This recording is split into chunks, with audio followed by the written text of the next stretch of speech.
Welcome back to People's Guide to Publishing.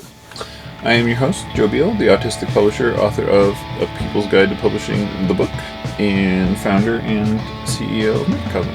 I'm Ellie Blue. I'm the editorial and marketing director and co-owner of Microcosm, publishing and distribution. Branding at work, y'all. I feel a little under-branded this week. This week, we are going to talk about branding.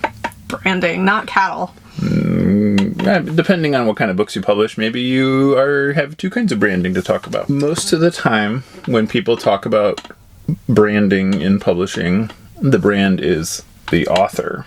Mm-hmm. The author is like the most notable brand on the book. They have their name on the front cover for a reason. It's the brand. It's true. You don't usually put the publisher's name on the front cover. Some people do, but... We're looking at you, Penguin. That's one of the it's actually the number 3 reason that people buy a book. And it's the number 1 reason that people buy a fiction book is because of the author. And so if you look at it that way, it's like everything the author's done, the author's notoriety, the author's work elsewhere, maybe, and then, things like Google results, things like that. But more importantly, and more typically, it's other books the author has written that the reader enjoys, or the account buyer enjoys, the store enjoys, the employees of the store enjoy. Which is why publishing mostly runs on these unbelievable best-selling authors.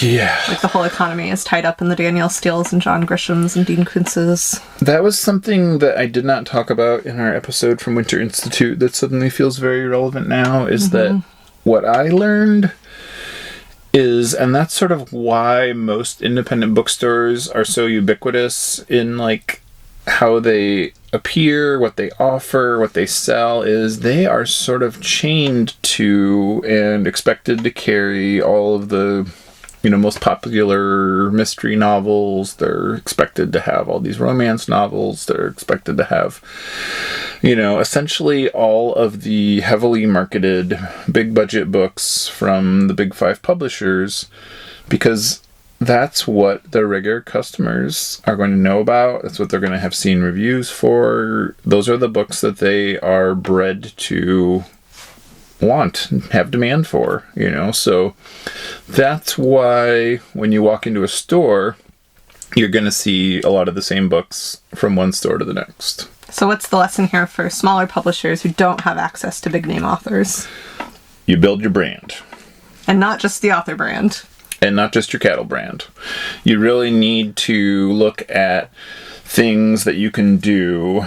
And one of the major, I've been calling this one for, you can tell me how many years, because I don't remember, that the biggest shift in publishing is becoming series recognition, which is how a publisher brands itself. So a series, what is a series? A series is a bunch of books that have continuity together.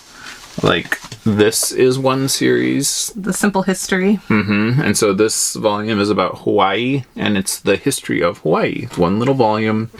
We have 13 titles in this series. They're all about different unrelated parts of world history.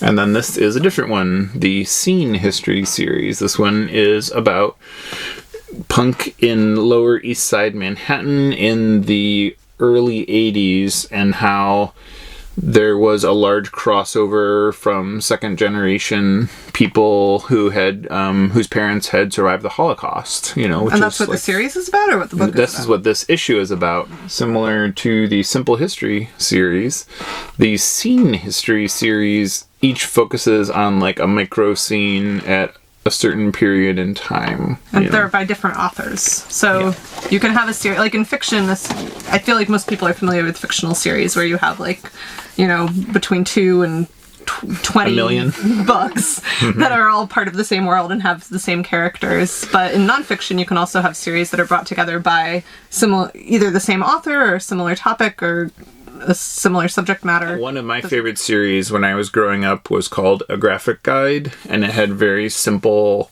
books that would break out a topic like political science, and then I got really into Adonian's Real World series, where they spelled out everything from like the JFK assassination to like the concept of the American presidency in general. And, it really just helped to have these digestible looks at something that I didn't know anything about at one time. And then I had enough information to know what aspects of it I was interested in later. I had no idea who the author was. I had never heard of the publisher, but the fact that there was continuity in the design of the book covers throughout those series led me to buy one to another to another to another. And I feel like the Idiot's Guides are the gold standard of this. The Idiot's Guide was the copy. What's the yellow one called? For Dummies. Oh yeah, Wiley's For Dummies series is certainly the gold standard here. So you have like Twitter for Dummies or Home Repair for Dummies. They have sold tens of millions of those books, and it's not flattering, but people really latch onto the idea of like, I am a beginner at this topic and I want to get my feet wet, maybe swimming for dummies. But so beginning for dummies, that is a strong advantage as even a small press. You can be out of the gate packaging all of your books in series. Non-fiction, fiction, doesn't matter. There's some. Can we talk about some small presses that do this really well? Like the video games one. What are they called? Boss Fight. Mm-hmm. They have an amazing series. It's all by different authors, people writing about their favorite video games. And then there's another one called Remember the Internet, where they all write about historical eras on the internet that are now forgotten, like the beginning of when bulletin board systems were first connected to the World Wide Web, or, the early eras of MySpace, or, because the technology is changing so fast that, it is important to think of that in terms of like a historical era. So, as well as authors and series, you can also brand your whole publishing company. This is less common, but... And it's more complicated.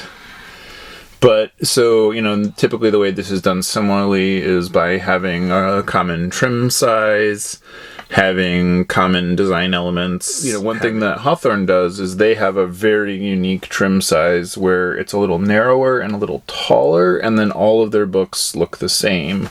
And it's a Hawthorne book just by peeping at it. And, similarly, a lot of other publishers do this, or, children's publishers do this really common, like little golden books, if you're familiar with those. They really created that template for children's. And, lots of other, newer children's publishers are doing that too, where, they'll say, like, okay, this is our historical women biopic series, or, this is one about unique incidences in science happening to, or this is one about outdoor activities for children. And then, you can publish more and more books as you find new authors that are writing that kind of subject.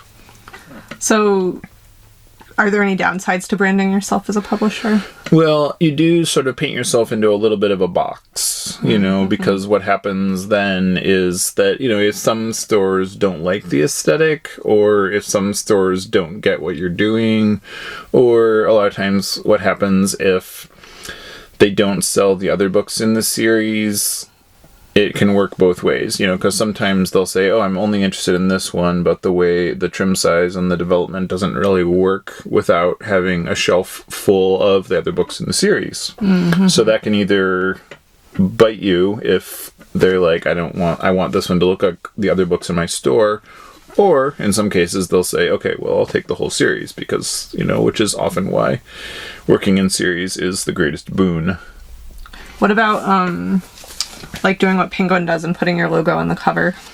Well, you don't want to do that when you're a small press, because it looks cheap, and if you don't have name recognition yet, it doesn't do anything for you. It doesn't give you name recognition, and it doesn't do what the function of the book cover should be, which is to tell store accounts and readers why they want that book.